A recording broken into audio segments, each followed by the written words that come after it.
turning, not trying to stop it yet, right on the Victor Road. Andy and Lindsay are trained in pursuit driving. 5-1 behind you.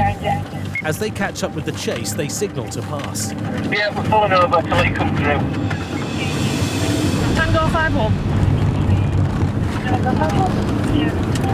5-1, we're going to intro, it's got a vehicle making off. 5-1, we're currently on St Mary's Road towards Lum Lane. You get a rush of adrenaline, and I recall everything, gripping the steering wheel and thinking, right, we're in for a roll here. Left onto Drummond Road. You never know what's going to happen, you never know what's around the corner, you never know how members of the public are going to react, so it's a dangerous situation.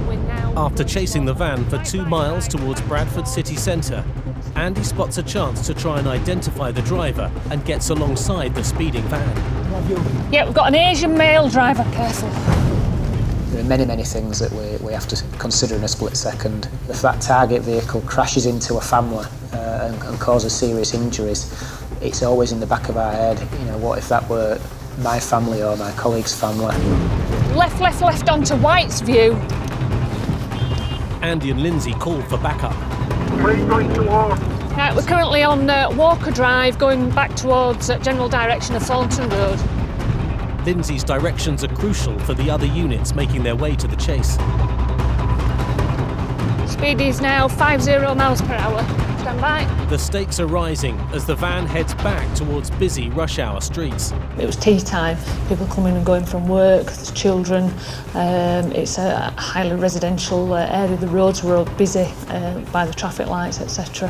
So it's always something that we have to put first and foremost. So it's a Mercedes Sprinter. We're right, Wetley Lane again. But before they can bring the van to a halt, the game plan suddenly changes. Don't do that, no, don't do that. Where's it gone? We're going to be aborted at this rate. What a silly thing to do. We will abort any pursuit if the risks that they're taking far outweigh the reasons that we need to stop them. It's just not worth ending up with a fatality. Ahead, another police car arrives and blocks the road, but the van driver is so desperate to get away, he's prepared to do anything. Oh, he's on footpath. We were concerned at that point, very concerned. Very fortunately, the van didn't hit anybody. It's always one of those things that is frustrating if we do lose them after a pursuit, but if it has to be aborted, it has to be aborted. We're now back onto Wetley Lane. We've got one front seat passenger that's on the phone and a driver. It's going to be a decamp, is this in a minute, I reckon. I don't think they're going to keep going for long. But then the van driver makes his first big mistake. We've gone left onto Glenholme Road and then left again. Oh, it's collided with a small wall, but it's continuing. It's going to decamp, it's lost its back wheel. It's lost its rear near side wheel. That's the riskiest point of losing somebody. As soon as they leave the vehicle and start running, that's when you may lose them. He's losing control as he's going round corners because he hasn't got the stability at the back end. As the damaged van speeds down a residential street, an unmarked car joins the chase. I'm going to... We're Ashwell Road now, Ashwell Road. The van is going round in circles, and Andy gambles on taking a back road to try and cut it off. Careful. They're head-to-head with the van, but the driver spots a way out. Careful, Amber. There was a gap in the parked cars that presented itself to this driver. Let him get through. Oh, nail it. He's going to kill somebody, this idiot. Getting the 2.5-ton police car turned in the tight city back streets leaves Andy and Lindsay playing catch-up. With any location update, we're now Walker Drive. Decamped. Finally, a city centre patrol car has forced the driver to stop. 20 feet, mate. 20 feet. Nice and steady. Nice and steady, lad. On 3, 1, 2, 3. I'm going to put you in the span, all right? 2 men are pulled from the van. Get up now. Yeah, you're under arrest for failing to stop for police, dangerous driving. Caution that you don't have to say anything, may harm your defence if you don't mention. When questioned, something which you later rely on in court. Have you anything on you at all that you shouldn't have? No, mate. Any weapons, anything sharp that could harm us? Nothing like that, Right. PC Mark Claxton finally brought the van to a halt. It seemed a very desperate man to get away for some reason. If you look here, rubber gloves on the floor, and that's usually an indication that a vehicle's stolen. Damage to that's not gonna, but we'll see if we can get into the rear of the van and get out. Oh, wow. There you go. Okay. That'll be the smell. It is a mobile cannabis factory. That'll be the reason that they've gone to try and get away, and why he's had rubber gloves on in front. Lindsay and Andy, who've decided to stop this vehicle, and it's been brought to their attention, have just done an absolutely excellent job. During the chase, Andy suspected the van might be carrying cannabis. The stench coming from back at van, even in his car following it, were quite overwhelming. To get that haul is significant, really. It's an excellent result. Take that amount of cannabis off the street. And it's taken 2 major drug dealers off at road. So yeah, we could do with identifying them as quickly as possible and finding out where they've been grown and see if there's any more and confiscating all the equipment. Now, Andy and Lindsay must try and piece together whether the cannabis was being moved from a safe house or if it was stolen. When you find something like that in the back of a van, it's not the end of the inquiry, it's just the beginning. It's 10:15 on a busy Friday night in Leeds city centre. A call for help is coming through on the police radio. Tango 35, we have Skoda Fabia in red. Stephanie, trained and authorised in initial or technical phase pursuit, please. Motorway cops Matt Hemingway and AD Brown are heading into the city when they get the message. Yes, that's confirmed. Then we request helicopter as well for 2 packages. Officers pursuing a stolen Skoda are requesting urgent help from cops trained in tactical pursuit and containment. Tango 91, would you show us on this T-pack job, please? Luckily, that's just what Matt and AD specialise in. Come left, come left. And now they're just seconds away from the pursuit. We're in it, mate. We're right behind it now. Clear. As luck would have it, we weren't too far away. We want to get there and do what we're trained to do. 500, this vehicle may have front end damage. It collided shortly before the Romeo Tango unit got behind it. The driver has already tried to take out one police car. People will stop at nothing sometimes to get away. There may be desperate criminals behind the wheel of this stolen car. Still in the ring road, onto York Road, just past the speed camera to the near side. The stolen car is heading towards the busy city centre. If it gets there, a chase through the streets will become far more dangerous. Get out of the way then. The cops already have a plan. Spot. His intentions there are to get 2 or 3 traffic cars involved and cause the car to stop or force it to stop. It's going off. We're behind you, Kev. I get really angry towards the drivers, especially on a dangerous pursuit. As part of my job, I have to try and catch you, and the way you're driving is putting me in danger. So I'll come through up Slip Road. As more units link up to join the chase, Matt and AD find themselves right behind the stolen red Skoda. In final stages of a T-pack, things happen in a split second. Another police car races in front. 3-2, Astra, move over. And between them, they try to box in the stolen car. But the driver escapes and keeps going. Tango 91, there's contact with police vehicles. You see 2 vehicles.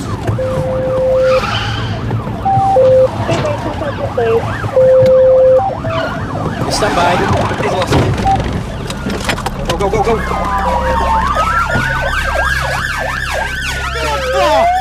Oh no! Idiot. Get your arms behind your back. The whole idea is to profit on the shock that's been caused by the collision that's ended it, really. I'm in shock, he's in shock. It's just I need to react quicker than he is. Firstly, to stop him driving away, and secondly, to stop him running away. Other one, let go!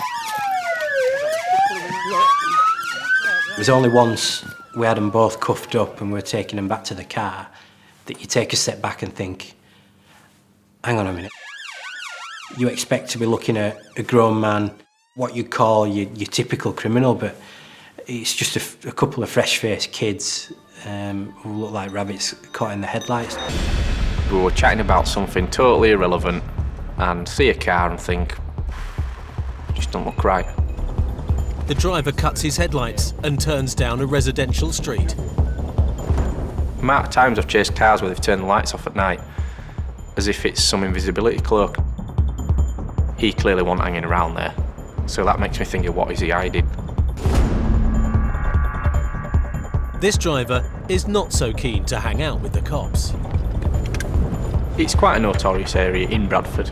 There are quite a few chases around that area at various times of day and night. Clear left, clear. While Mike drives, Chris calls in their location. Tango 5-1, we're currently at Kensington Street. We've got a vehicle failing to stop. It's a Volkswagen Golf. There's no VRM. Currently request T-Pack, double crewed and suitable vehicle. Speed's currently 30 miles an hour. Oh, God, we're going to bottom out. It's not the easiest car in the world to get round streets with all these speed bumps. Alleyways are tight, the cars are double parked. It is an extremely built up area. We're now a right onto St Leonard's Road. Stand by. It's going to be Lytton Road. 5-1. We're onto Squire Lane now. Left onto Squire Lane, back towards Ollerton Road. There are still a lot of people around. It shouldn't be happening, this. 5-1, that's yes. We're on Lytton Road now. We've got a right onto Birch Road. Speed is still 30 miles an hour. We're back towards Thornton Road now. We go around the same sort of block, and in the end, that's his downfall. Doing loops around the estate's given us a chance to get other people to where we need them to be. Left onto St Leonard's Road again. St Leonard's Road. One car overshoots. Oh, judge it, you've just gone too past there. But another is waiting. There's no way out. The car mounts the pavement as the driver makes a desperate bid to escape. The guy's still trying to get away. At that point in time, we're thinking, oh my God. Chris leaps out with the glass hammer in hand. I've just smashed every window as I've gone round as best I can to distract that driver. Go! I still don't know if he's got some weapon on him. The best thing to do is scream and shout at him. On the floor! It's almost a shock and awe tactic. Put behind hands behind. My arm on your back now! Right now!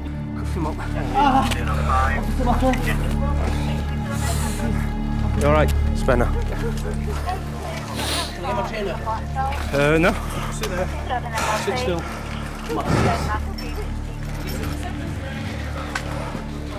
Stand him up, Phil.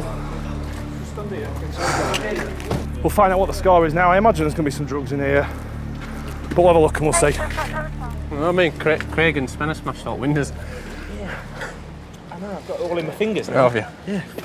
3 bags of weed. Last year, cannabis possession accounted for 3/4 of all drug offences. But before they can make a more thorough search, a new problem emerges. The commotion has brought out the locals. Pushing here, round here, we're doing our business here. You don't need to be here. So back, thank you. We do, mate. If you're going to move, get back. As a police officer, you've always got to be on guard, you've always got to be wary. The crowd of almost 50 don't seem aggressive, but first impressions can change in a flash.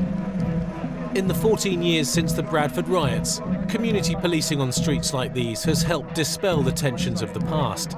But even so, there's still a fine balance between fighting crime and keeping the peace. Look how many people are about. What time is it? 9:15? It would be classed as a high crime area, and people will support other people that live in that area. there's such a crowd going. This could spark in something more than needs to be now. There's a lot more of them than there is us, so the best thing we're going to do is just move this car now somewhere else. We're going to do a good search somewhere else. Let's just get judge it. This is extremely common. You end up chasing somebody, there's always somebody there watching you. And that could have been 2 in the morning, and all those people would still have been there. How the cops act now could be crucial in maintaining order. Back in Bradford, Chris and Mike's arrest of a driver who failed to stop and was found with some cannabis has drawn a crowd of locals. Obviously you can see we've got a big crowd around here. It soon can turn on us. So we're just going to drive the car up to the police station so we can get it recovered from there. It makes sense to try and get out of the area as quick as we can. Now we've caused a bit of a commotion, so all the locals are out. Even at simple, straightforward accidents we've gone to before, where cars have been totally trashed, people come out and maybe the drivers start arguing, and then the crowd on one side gathers against the crowd on the other side, and then we've got to get right in the middle of that and then sort it out. Many a time when we've been in this situation, when there's been a big crowd, they all start playing on each other. If something gets thrown, I'm not going to have no idea who it is. And it could quite easily escalate this situation. The cops clear the scene before things get out of hand. The driver is taken into custody in another car. Nice job, mate. I like it.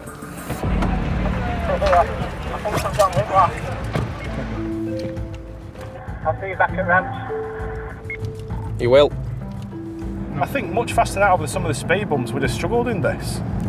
I thought you were going to say, what a superb driver. You were like being with Sebastian Loeb. Well, that's what you were going to say. The driver's actions in trying to evade the cops and then ramming 2 police cars mean that he'll now face charges of dangerous driving. I think some of the people that perhaps live on the other side of the law see us and these pursuits as perhaps a hazard, part and parcel of what they have to do. I just think we've got absolutely no regard for themselves or anybody else. I mean, someone could have been walking out of them houses or down streets with their kids and, you know, he's ramming his way out, could quite easily get killed. And it's those guys that have to deal with it and pick up the pieces afterwards. Back at Manningham Police Station, South Bradford, Chris and Mike examine the damage their car has suffered. We don't want to get rammed, we don't want to cause all this damage, but if it's a case of that chase going on, he's ultimately going to crash into someone else anyway. That was the only way that we're going to stop. We've boxed him in, as I say, Mike's got up as close to him as we could to minimise the damage. We've seen police cars that have been totally and utterly annihilated in these instances. Cars are designed to break away. Luckily, ours wasn't, so quick new bumper and we're off again. They might be expensive, but at the end of the day, it's a tool at job. They're there to do a job with, and if we're too scared to damage them, you don't intentionally want to do it. But if you have to, then you have to, don't you? The main thing is I'm all right, Mike's all right. We have that kid, everyone else is all right. So to be fair, in the grand scheme of things, that ain't a bad outcome. But Chris has taken some damage of his own. I need to get the glass out of my finger. I didn't even know that I'd cut myself until after. No. Until I looked down and saw my fingers covered in blood and thought, oh my God, where's that come from? Look at that, mate. I might have to go to hospital for that. He's not a pro like you with glass hammer, is he? Like me and you. We got a bit overzealous. The car can now be thoroughly searched for more drugs. He's obviously got no docs, has he? Well, we've gone for P with cannabis. Where's the cannabis? We gave it all to you. That's it? Yeah. It's 3 bags. All those risks for being in possession of a small amount of drugs. Nighttime brings new challenges for West Yorkshire's motorway cops. It's not only road safety they deal with, but with 2 major cities on their doorstep, they're often asked to help out in the surrounding towns. PC James Alderson and PC Dick Infield are patrolling in Dewsbury, south of Leeds. Is there a McDonald's in there? Not 24 hours though. I didn't want to wait, just asking. At 4:30 a.m, they receive a call from a Leeds unit. We're going to fail to stop on Hunslet Road. They make their way to the area to help bring the car to a safe stop. 6-4, can you show us the attendant that last one, We're now behind the sniffing bag. We're ahead of the vehicle now, trying to make it to the motorway. When we've heard it's going towards the motorway, we're thinking, well, hopefully it may well come southbound, which is towards where we are. The last thing we want to be doing is put excess pressure on them, make them drive more dangerously, which quite clearly puts members of the public at great risk. But the micro driver has other ideas. 30 vehicle's gone wrong way, repeat, wrong way down entry down to M1 on southbound carriageway. Go right. This potentially could get a bit dangerous. That is the worst thing that could ever happen in a pursuit. Once you're committed in the wrong direction. It's just sends shivers up your spine. It's an awful thought. Heading Straight northbound on M1. The other traffic cars are monitoring it, but they're not pursuing it on the wrong side of the road. So we're going to make our way into the area in case it comes off. If that hits something head on, go left here. We've come full length out of Dewsbury, it's not past us on 653. It's crashed and it's looking like a potential. Go on, M1 North. They just found the car and it's, they said it's crashed and it's looking like a potential vehicle. It very quickly turns into your worst nightmare. They're saying it's carnage, absolute carnage. You then become fearful of who's involved. We don't know who's potentially fatally injured, whether it's the person in the micro or if it's hit something head on. Is it going to be somebody that's just minding their own business, driving to work, that's the person that's potentially fatally injured? It had disaster written all over it when they said it had gone the wrong way, down the wrong carriageway. Two vehicles, it hit a Menzies delivery van head on. Ultimately, we're all human. The first thing you are thinking is, what are you going to find when you get there? More than 6 police cars are on their way, but James and Dick are one of the first to arrive. Oh, jeez. Devastation. Carnage. There's a male on the road at the side of the car. You can tell when somebody's in a bad way just by looking at them. That's experience, that's from going to numerous collisions over the years. This car that they've been looking for, it's trying to come round a bend and it would appear it's a wagon. Their first concern is the car driver. So we're just going to go have a look. Certainly not moving. Could do with finding the driver of the van, make sure they're okay, because they're going to be quite shook up, I would have thought. Let's just get all wagons turned around. It'll look at scene preservation, don't we? The motorway will be closed immediately to avoid any disturbance of evidence that could be vital for an investigation, while cops start finding out exactly what's gone on. You all right? Has he just come flying towards you this way? The driver of the blue van appears uninjured, albeit in shock. It's been just 8 minutes since the crash, and paramedics are still some minutes away. But firearms officers, the most highly medically trained officers in the force, are here to tend to the micro driver. The cops know that the next few minutes will be crucial.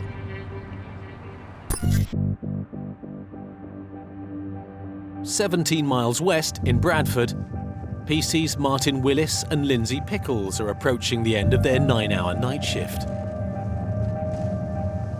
You're starting to relax, you're thinking the night shift's over. But then a red car catches their attention. Very slow. When you see a vehicle driving round that slowly at that time in the morning, you're thinking, have they been out drinking? Is it their vehicle? No idea. Certainly worth a check. Lindsay runs the details through the police system. I think it's all in order. Well, it appears to be on here. But Doesn't appear to be in front of us, does it? Seems to be going around in circles as well. All good. Martin decides to pull him over. Oh, he's off. He's off. in this case, he wasn't for stopping. Emma Tango 61 urgent. And all of a sudden, bang, got a pursuit situation on, and then suddenly you've then got to bring yourself, think, right now, concentrate time, it's game on. 6-1, we've got a vehicle failing to stop, Morley Street, out of city, Vauxhall Astra. Yes, we're now Canterbury Avenue, speed is now 50 miles an hour, road surfaces are wet, no other traffic on the road, safe to continue. Do you have any of the units in the area? We have TPAC authority, please. The officers need permission to continue an increasingly dangerous chase, and they need other units to assist. Acknowledged, still safe to continue. We're still St Enoch's Road, speed is 60 miles per hour. Vehicle is 2 up, driver and front seat passenger. We still don't know who he is, what his background is, what his intentions are, so it's always a difficult and dangerous situation. Stand by. He was not stopping at give-way junctions, crossing roundabouts, so if there's any other vehicles on that road, the high potential is for a serious collision. Do you have any units close by? Driving over a ton of metal in the manner of his driving, it's just a menace. We have got a vehicle behind us. The runaway driver's hitting 80 miles per hour. Yeah, we've got another vehicle ahead. On quiet roads, and with at least 2 other units now in place, it's safe for the officers to use their tactical pursuit and containment training. In a strange sort of way, it's quite an exciting thing to do when you're following a vehicle that's failing to stop, but you've got to rein that feeling back in. They need to act fast to box the driver in before he heads into town and puts other drivers at risk.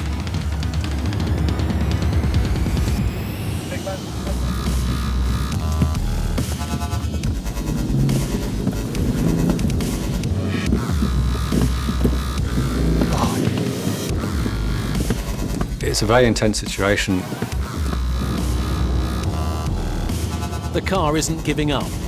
At 60 miles per hour, he's still attempting to evade capture. Yeah, we're still ruler lane.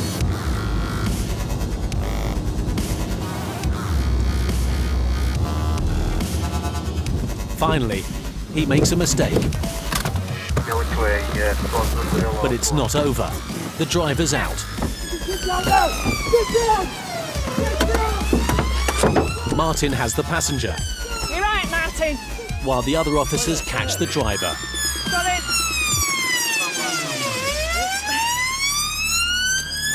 Get behind your back. Behind your back! Now! He was just ready to fight. Got one on. And did, so he had to be brought to the ground. 2 on. Up you get.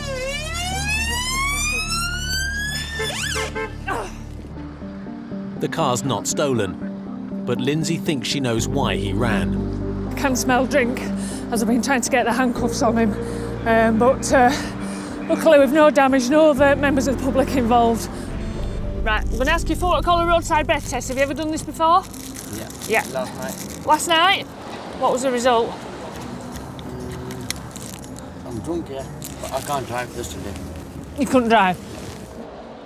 The reason why he ran away is more complex than Lindsay first thought.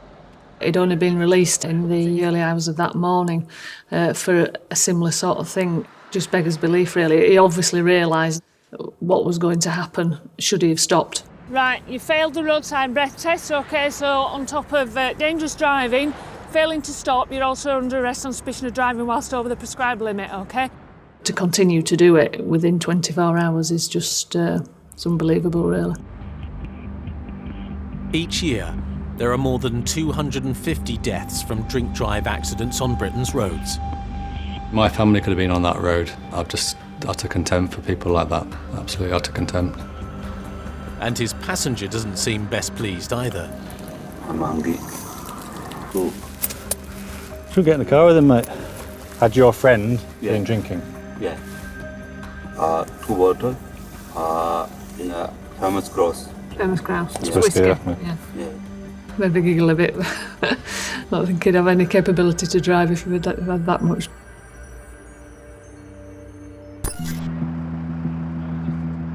Back on the M1, it's a much more difficult end to the night shift for James and Dick. a Micra has collided head-on with a van, leaving the driver with life-threatening injuries. The cops are trying to establish what happened from the only witness. He's actually driven through it, stopped, and then rung it in. You got all his details? I've got all of his details. A bit shaken. As I came round the corner, it's just that there was a mangled wreck in the road. I'm just relieved that I wasn't maybe 5 minutes ahead this morning, and it could have been me. You know, I feel for the van driver. This is a journey on the M1 he won't forget. I live round the corner, so I use it every day virtually. But I'll always remember coming round this morning. Yeah. The van driver has escaped with bruises, but the young car driver is still fighting for his life. This is the worst it gets. The worst it gets. It makes you shiver. God knows how fast he were going coming the other way. It's just no one expects anybody to be travelling the wrong way down a motorway. Nobody. It's not what happens. Paramedics join the firearms officers to try to save the driver. To touch the patient. Start CPR. Give 30 compressions. They tried for quite some time to revive him. Analysing rhythm. It is now safe to touch the patient. Start CPR. It's not looking good. 30 compressions. We had confirmation from the paramedics that the driver of the Nissan Micra has been pronounced dead. This is the ultimate sacrifice for his actions, the ultimate sacrifice. You have to separate yourself. You have to separate your home life from your working life. Ask me if I've ever thought about him since. Yeah, I have, because I've driven on that road. But I don't take it home because if not, I'd have no family life. Had the accident happened on this stretch of the motorway just 2 hours later, in the middle of rush hour, there could have been multiple fatalities. I'll never forget this incident. I know the van driver will never forget it, and I know the family of this lad will never forget it. Collision investigator Martin Ward has only a few hours to build a picture of what may have happened. Although you've got all this disruption to the frame of the Micra, the collision's probably occurred about 5 to 10 metres further back. The early indication from our collision investigation unit is that, and from speaking to the witness in the van, who's obviously gone off to hospital, the van driver's been coming this way and has seen this, the Micra being driven by the deceased. He's attempted to swerve over towards the hard shoulder. However, on doing that, this vehicle, the Micra, has also moved onto the hard shoulder. There's obviously a lot of investigation still to be done. That's the early indications. As daylight breaks, the on-scene investigations come to a close. Rush hour is fast approaching, and at last, one of the busiest intersections of the M1 can reopen. With so few witnesses, CCTV camera evidence is crucial. It captures the moments the van drives down the slip road and comes face to face with the car, heading in the wrong direction of the motorway. It must have been absolute desperation to do that. Why he did it will be forever a mystery.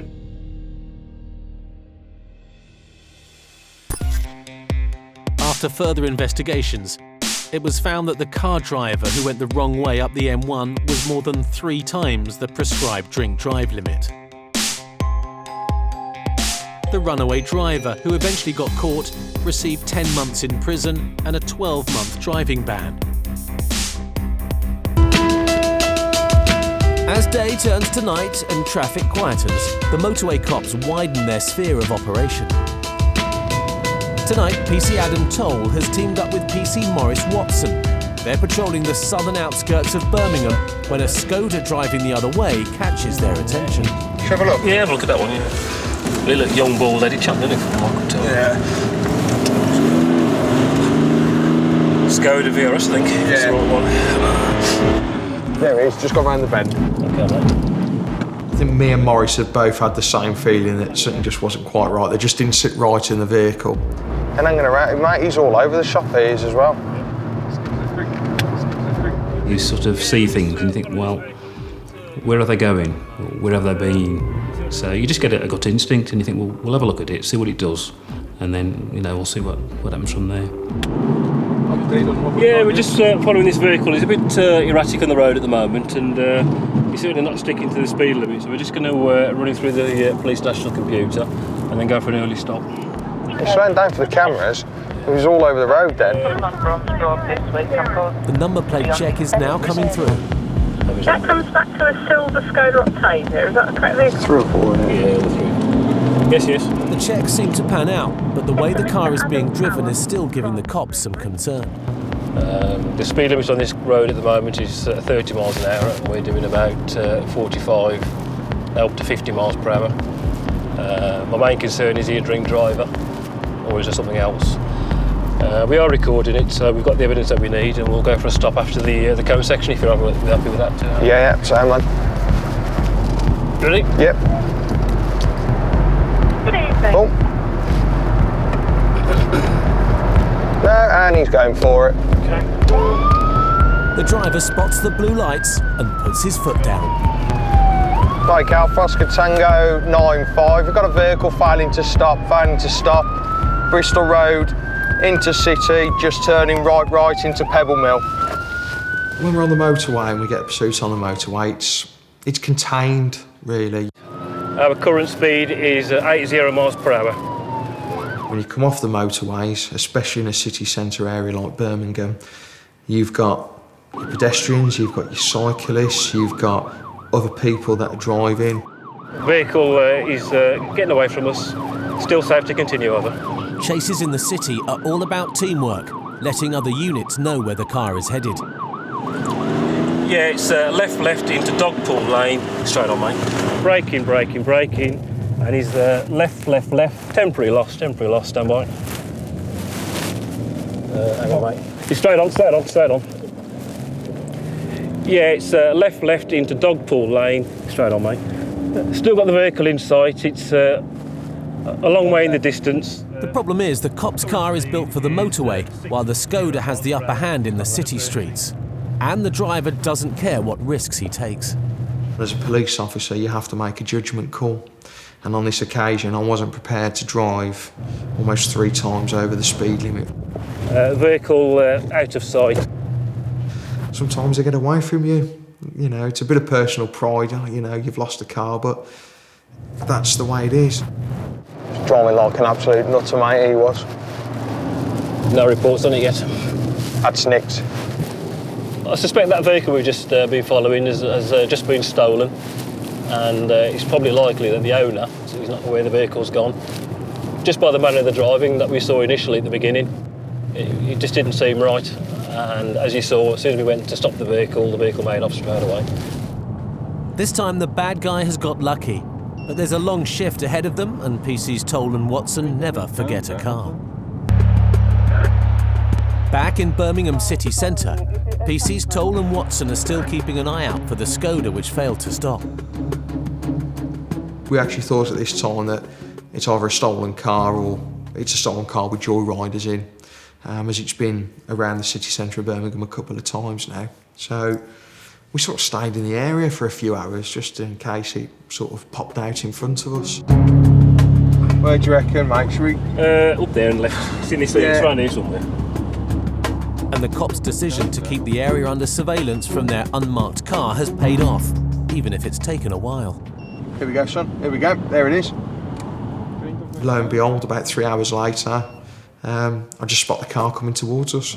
That's it? Yeah, that's the one. Yankee Mike from Oscar Tango 95. I think, why has he come back to the city centre again? He's already been chased by us once, and he's come back in again for another go, so we thought we won him this time. We're behind the Skoda, Holloway Head Circus. Get Stinger out. It's Bristol Street, Outer City. Get Stinger out Bristol on Bristol Street, Road. Outer City, yeah. If you could get Stinger out, heading towards Bristol Street Motorway. This time the cops have the upper hand. Extra police units are already standing by with stinger strips designed to puncture the car's tyres.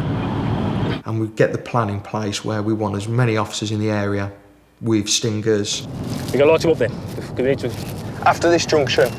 Yeah, we're going to light him up before Bristol Street Motors. Current speed is 40 miles per hour. Heading towards Bristol Street Motors now. We're going to start him up now. Yeah, go for it, mate. Once again, when the blue lights go on, the Skoda makes off. Yeah, he's going for it. Vehicle is failing to stop. We've lit the vehicle up. It's approaching Bristol Street Motors now, lane 1. Lights are At the on lights red. up ahead, another unit is waiting with a stinger. We talk the patrol that's with the stinger to where they are. Basically, we force the car into one way. Current speed 60 miles per hour. Vehicle is being stung. Toll's plan works perfectly. As the car heads to the lights, a police officer emerges from the shadows and deploys the stinger. The Skoda's tyres should slowly deflate, bringing the car to a halt. But the driver has other ideas. We're still driving so stupidly that, you know, we're still having great difficulty in keeping up with him. Traffic condition is light, road surface is wet. Approaching traffic lights on green. Could be your vehicle, it could be my vehicle, and they don't care. You know, they'll crash him and they'll run off. They won't stop. Current speed 80 miles per hour in a 40 mile an hour limit. Traffic lights on amber, straight across Highgate Road. Current speed 60 miles per hour in a 30, and it's safe to continue on. He's not stopping at roundabouts, he's not slowing down for traffic junctions. Well, I've got to do that. Yeah, the vehicle's done a red light. The chances he is taking may be reckless, but they are keeping him ahead of the motorway cops. Yeah, it's on to Golden Hillock Road. Temporary loss. The cops' 2-ton motorway car is not helping them keep up with the lighter Skoda. Small Leith Highway, into city. Car's awful, mate. Yeah, I know, mate. Don't worry about it. Just do what you can. The fact that he got 1, 2, 3 or 4 tyres deflated, he was still able to control the vehicle and get away and make, you know, a decent gap between us. Gone left there, I reckon. Sure. The gap he's opened up causes confusion.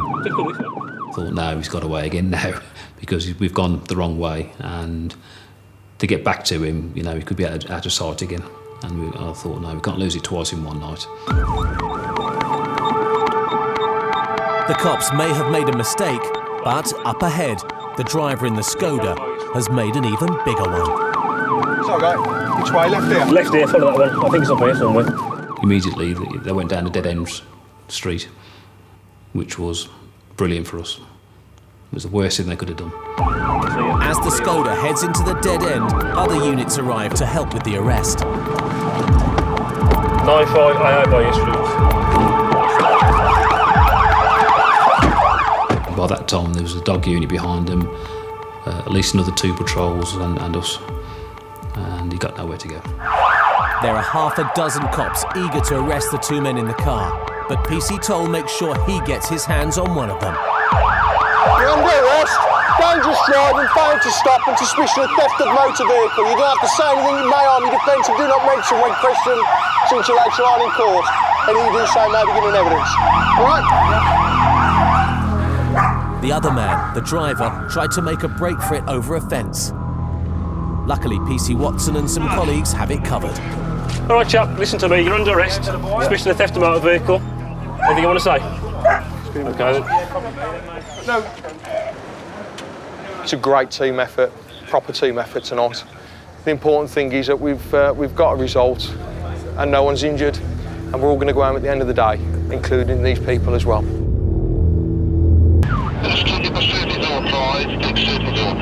10 miles east of Birmingham on the M6, PC's Andy Collins and Dal Najjar are racing to reach a car that's trying to outrun traffic officers who are in hot pursuit. Basically responding to a vehicle that's failed to stop for our local traffic units. It's entered the motorway and we're just making progress towards it now. The traffic car's updating other units as they try to stop the speeding car. But they're travelling so fast, the fear is the motorway cops won't be able to catch up with the chase. It's going as almost as quick as we're going, so it's getting. We're not that far behind, but all the time we was trying to gain on it, so we was trying to get more vehicles, police vehicles with it, and try and get the helicopter up as well to help with the pursuit, because that's the best tool that we've got. The police helicopter travels at more than 130 miles an hour, but more importantly, it doesn't have to follow the roads, so it can get above a chase in a matter of minutes. We are attending, we're about a minute away over. Oscar 1, continue.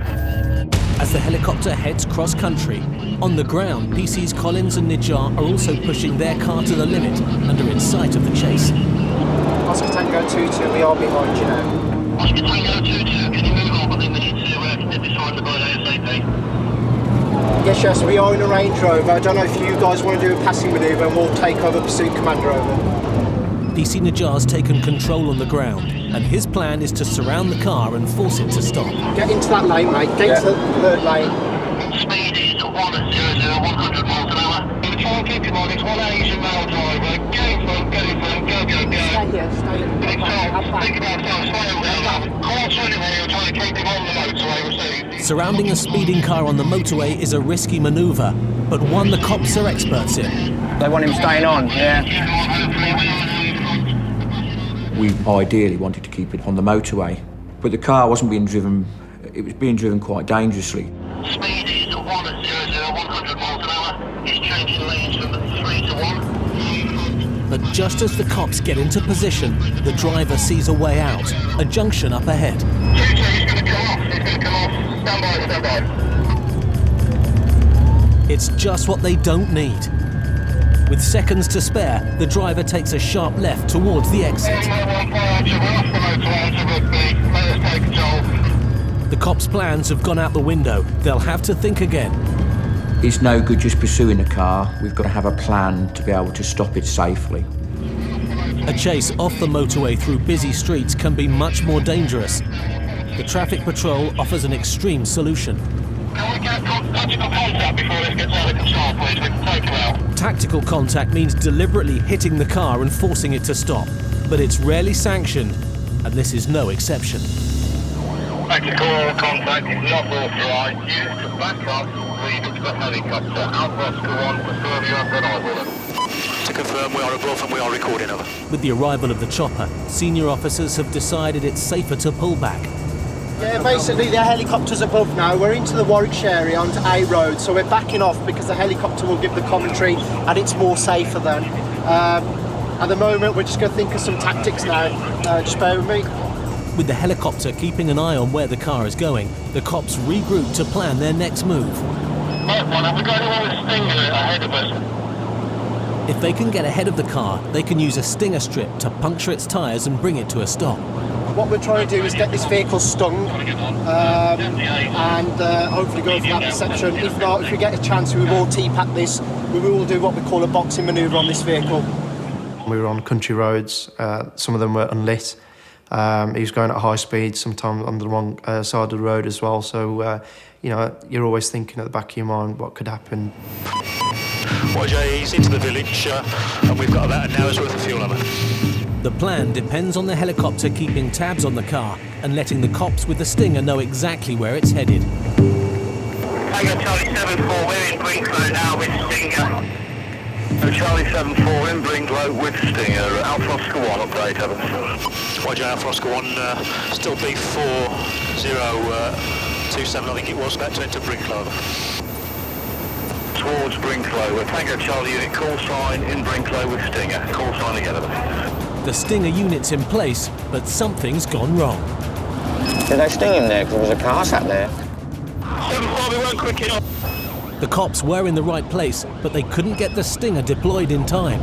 Stand by, he's coming to a T-junction in the village. I'll tell you which way he's going. Stand by one. They need to devise a new plan of action, but their luck may have turned. I don't think this bloke knows where he's going, does he? Yeah, he's just gone lights out. He did an immediate right at the T-junction, then a first left. The driver may be lost, but 600 feet above him, the chopper can see exactly where he's going. Right, he's come out of Brinklow and he's on an unnamed road towards Coventry Way. Dead end, we think. Now it's the driver who needs a new plan. He's Alpha Oscar 1 for update of us. With the road ahead blocked, he veers into the bushes looking for a way out. But his car is going nowhere. YJ, all units make the night, son. All units make the night, son. Vehicle stopped. Immediately, the car is surrounded by the cops. It was a bit of a hectic scene because we thought that these males had run off into the fields. But when I went over to the vehicle, all these about 4 or 5 people were still in the vehicle.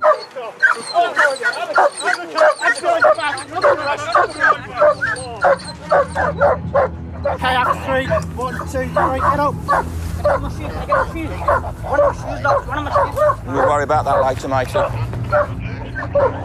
Yeah, basically, the vehicle's come to arrest. The occupants haven't gone for, they haven't legged it, so I think we've got 4 in custody. As you can see, the car's obviously lost control, come to the dead end and crashed.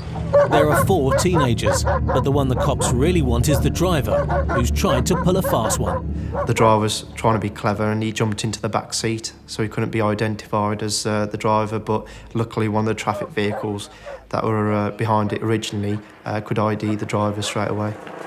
Because the driver's too young to have a licence, the cops suspect he's taken the car without the owner's consent, and that may also explain why he took such risks to try to get away.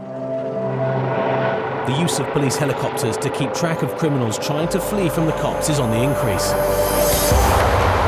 And here in the Midlands, with more than 500 miles of roads to patrol, the Central Motorway Police Group can call on 2 £5 million choppers to help stop drivers who they think are breaking the law. On the M5 south of Birmingham, PC's Adam Toll and John Martin have been called in to support colleagues who are following a suspect car. We've got information that there's a car that's involved in drug supply. It's gone up towards the top end of the motorway, M6, and it's now coming back down. Hopefully we can assist the other officers in stopping the vehicle, and if there's any drugs on board, then we can recover them and deal with the person that's got them. Meanwhile, the West Midlands police helicopter Alpha Oscar 1 is also on its way to help out. The helicopter can say exactly where it's going, and it can give us time to enable to get us in position and sort out tactics well before the vehicle's even near us. Just coming up towards junction 1, mate. Yep. As the helicopter crew updates the cops following the car with their progress. Mike Alpha, we're over the M5 now. We are down linkage, just trying to pick the vehicle up. And the vehicle is committed through 3. PC's Toll and Martin are closing in from the other direction. We can get to 4, mate, I think. They plan to use a stinger to stop the car at the junction beyond Frankley services. 92, 1 mile to Frankley. 1 mile to Frankley. OK, mate. Stinger?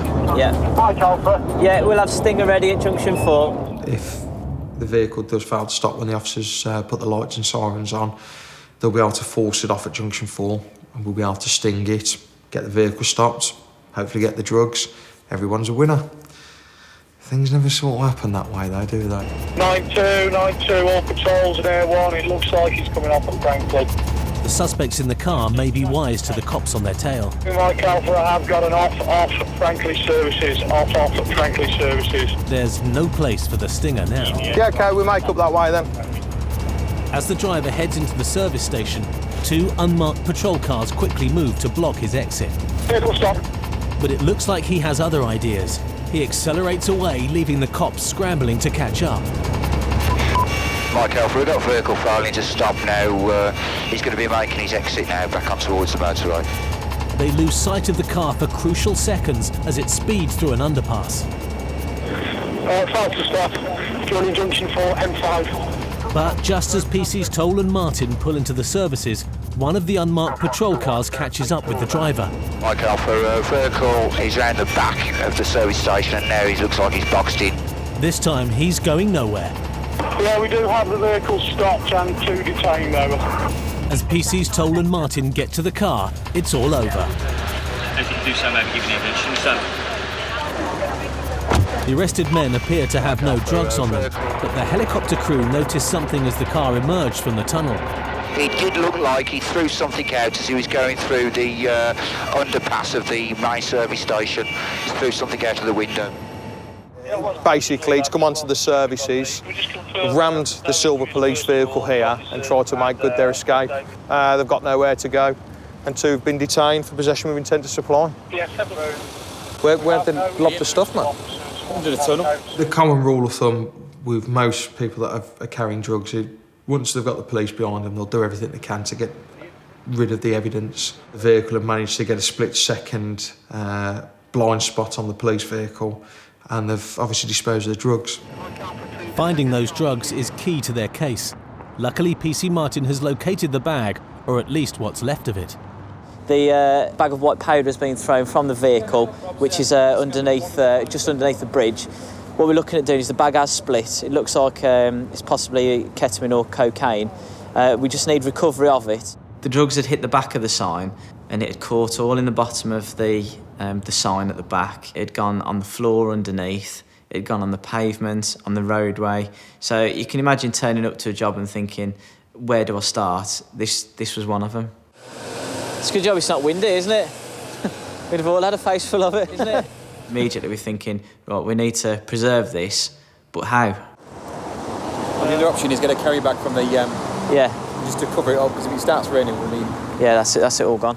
There are no guidelines in the police manual on how to deal with a situation like this. So PC Martin has to do some improvising. Yeah, I mean, if that's cocaine, that's quite a substantial amount of cocaine, that is. You're looking at, coming up to thousands, tens of thousands potentially in that. But until we get it examined, then we won't know. If they can keep the powder from blowing away, then the cops can build the case against the men. Meanwhile, PC Toll is taking a closer look at the car. We know the drugs have been thrown out of the vehicle, but there's potentially more drugs hidden in the car, or money, or any evidence linking them to dealing drugs as well. So far, his search isn't proving fruitful. They've managed to dispose of absolutely everything. Up against the road sign, there was absolutely nothing in the car. It's actually cleaner than my car. And that makes the recovery of the discarded package even more important. Have you got any clean brushes that you could just have got in your cupboard that we could use? No new ones? All right. I don't suppose inside there you've got access to any little brushes or anything like that? Even if it's in a shop and we have to pay for it? Right. We may have to purchase some utensils to recover the drugs. However, if that's the way we have to do it, that's the way we have to do it. But just recovering the powder isn't enough. They also need to prove that the package was thrown out of the car. We want to secure, preserve and have everything on camera so that the case is watertight. But without an eyewitness or footage from the helicopter, it could be a challenge to make the charges against the men stick. Over on the M5 at Frankley Services, PC Martin is still trying to preserve a quantity of white powder thought to be drugs thrown by two men from their car just before they were arrested. And he's finally managed to blag a useful tool to gather the powder, a small nail brush. Have you seen on the other side of there, mate? Just come around a bit further. It's all in there where he's hit the side. So... That's what they've intended to do, ain't they? Yeah. Lob it and smash it. Split the bag and it all goes over. It's all down there as well, isn't it? Yeah. With so much white powder around, the cops decide it's time to call in the specialists. We thought, no, instead of me scraping all the drugs up with a pink nail brush, I think we better get the professional people to come out and do it and do a proper job. Right, West Mid Socko potentially coming. Right. And a drugs dog's on his way. So I'm not going to get to use my brush? As they wait for the scenes of crime officer to help recover the powder, PC Chris Bradley brings some good news. A witness saw a package hit the sign. It's a good witness, it's a good little statement. He can't say who's thrown it and he can't tell us what the drivers are. But he can say it definitely wasn't there before. The lads will be able to put that into perspective. Just spoke to a witness who's working out the back, hears some noise, sees a car come past, sees something being thrown out of it, sees police presence and whatnot going around the side of the petrol station, and then he sees some kind of powder like snow just all over the place and the sign's still shaking. So I've just been and taken a statement off him for that, and then look at the officers that are dealing, see where it goes from there. It's good evidence, but because the witness can't identify the car, it's not conclusive. And there's more good news. The specialist scenes of crime officer arrives, much to the relief of PC Martin. We've obviously got all this just hiding it. So that's the bag of drugs. So basically we just need it recovered as best as we can, but we didn't know how the best way was going to be to get all this, the powder back from here. Collecting the powder from the stony ground is also a first for the expert. This sort of thing, well, it's never happened. We find drugs, of course, and we recover drugs a lot, but not on this sort of surface. And PC Martin's nail brush comes in useful after all. It's worked out as being one of the best tools. Even the Socco guys even said it's a great tool, so I think he'll be getting one in his bag from now on. And there's even more good news for the cops. The crucial moments as the men threw the bag out of the car have been caught on CCTV. You just see it just over there, just as that lorry's coming up. There's a camera pointing up, just by that bridge. The camera picks up the car as it heads through the underpass. The passenger door opens and the bag flies out, showering the road sign with powder. It's all come together. We've seized the drugs, we've got 2 people in custody, we've got camera footage of it, and an eyewitness. It doesn't really get much better than that as far as a job goes. It's almost like already done and dusted, so you could say. All that's left for PC's Toll and Martin to do is to wash away the last traces of the powder. We didn't want people lined up on the streets trying to collect white powder, so we had to make sure that we'd clean the scene as best we could. But yeah, I think John did a good job, to be fair. He was a good scrubber. Job done.